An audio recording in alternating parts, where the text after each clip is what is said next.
Welcome back, everybody. This video is about constructing a new building for my GN15 layout.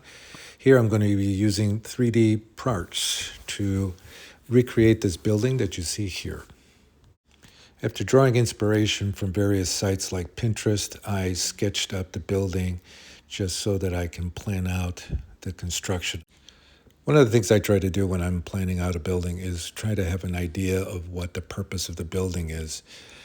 Early on in the plan, I decided I needed a small little boutique hotel, so I wanted to create the kind of building that it would be a small hotel that is maybe run by a mom and pop, so it's not too many floors, but it would have a nice ambiance.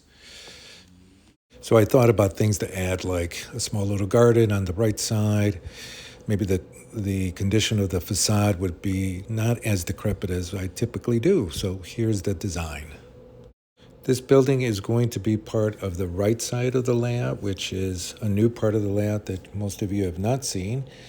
But they also have mock-ups, and I'm going to use this mock-up to get the dimensions for the foam, the insulation foam that I use, and here it is, what it looks like.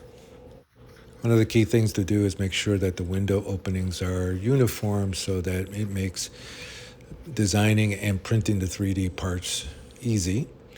First step was to now create the brickwork where the exposed bricks would be, and making scale bricks using a little pattern and using a ballpoint pen to start drawing them in.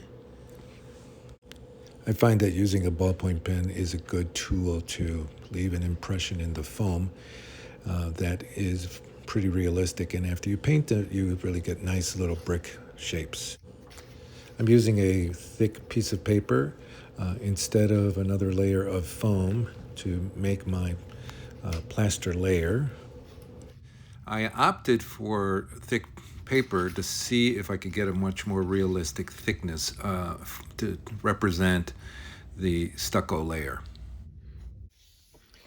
Next step is to coat the facade with either plaster of Paris or my favorite, Durham's water putty.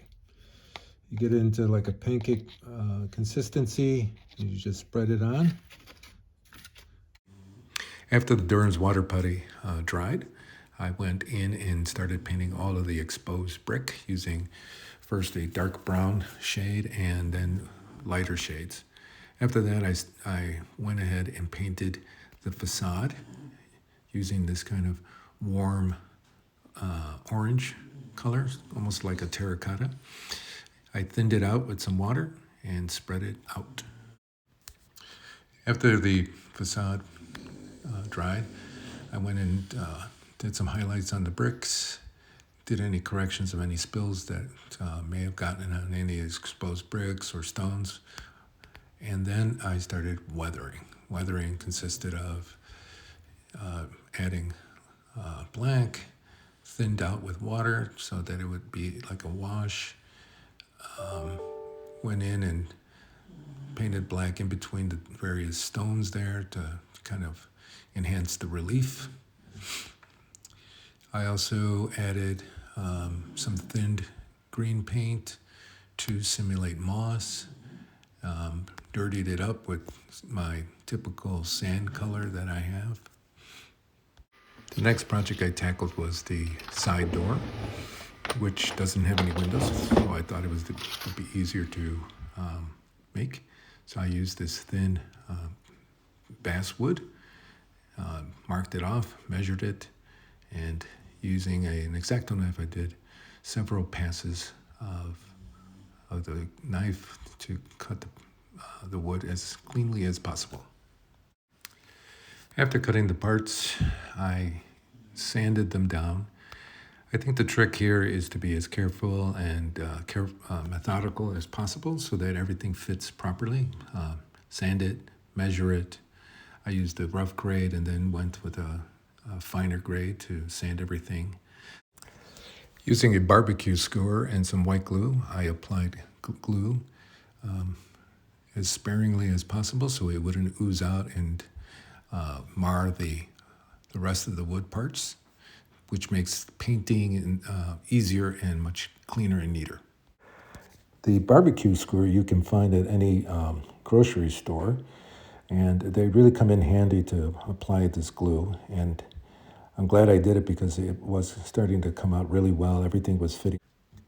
After fitting all the parts, the next step was beginning to weather the door. Here I am scratching it and gouging it with an X-Acto knife in preparation for the finish. I was trying to simulate a very old door that's starting to fall apart at the bottom. Given the environment that it's in near a seashore, that these things do get moldy and get attacked by a lot of abuse. After scouring the wood of the door, I began to paint it by applying green paint in various stippling techniques to get that kind of old worn look.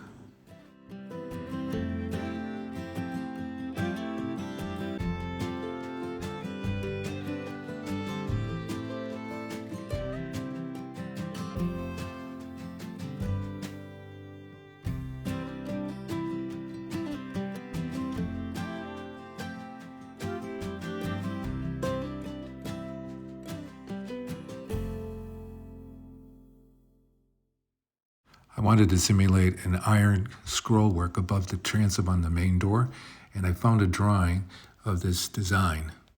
I converted the line drawing into an STL file and 3D printed it.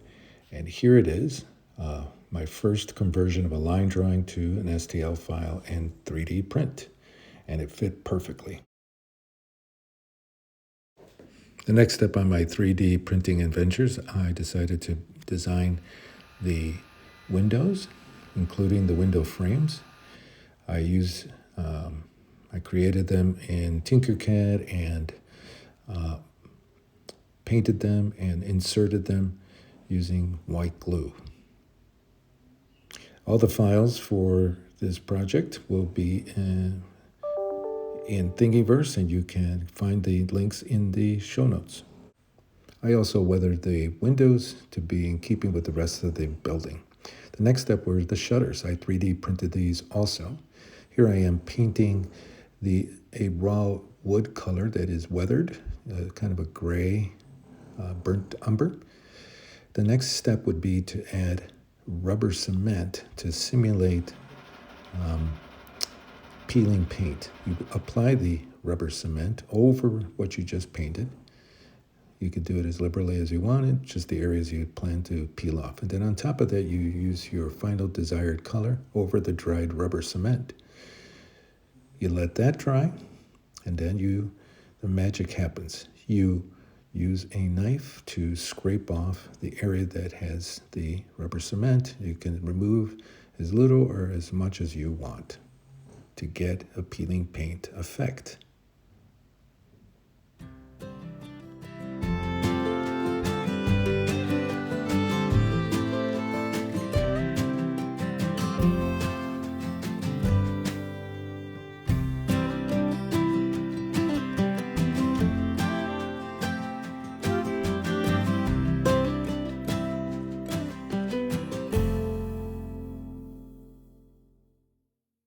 I use hot glue to attach my details onto my buildings because it's quick and it provides a strong bond. The main door went together the same way as the side door that I did. The only difference is that it had a glass panel, so I made the wood frame first, added another layer for wood pieces, and then sandwiched this wood door assembly on top of a clear plastic material to simulate the windows. The key thing is to make sure you're careful with your cuts, and it's better to make several light passes than one thick pass, where a thick pass could cause you to slip and slit everything. The front door was painted the same way as the side door. First, a grayish olive burnt umber was painted first, and then we applied the rubber cement to the areas we wanted to simulate the peeling paint, and then use a X-Acto knife, the back side of it, to remove any of the desired paint, to leave peeling paint. I use a two-part epoxy to attach the wood door to the plastic window material, which provides a good bond.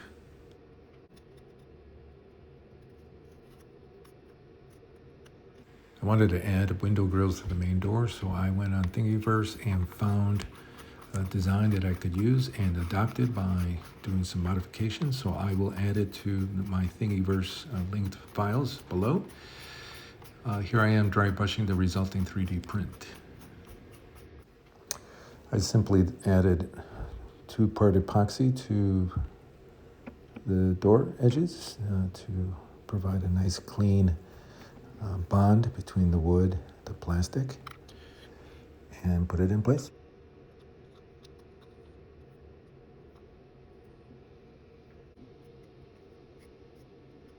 I turned my attention to the garden that I wanted to have on the right side, so I looked for a line drawing to 3D print of a garden gate and found this design, and it came out really well from the 3D resin printer that I had, and all I had to do was do minor amounts of filing.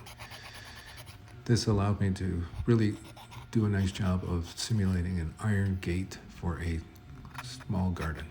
With some nice paint job, it came out really nice, and once I fit it into the side wall, it really started pulling everything together.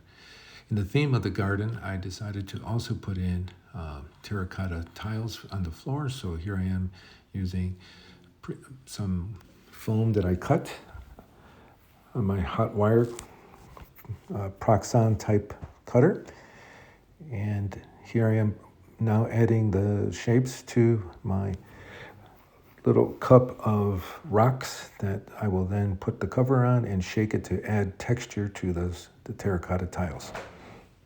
For those of you who have not seen my previous videos, the trick is to put the cover on and shake them until you're satisfied that the object has enough texture that you would desire. If you want more, just shake it some more.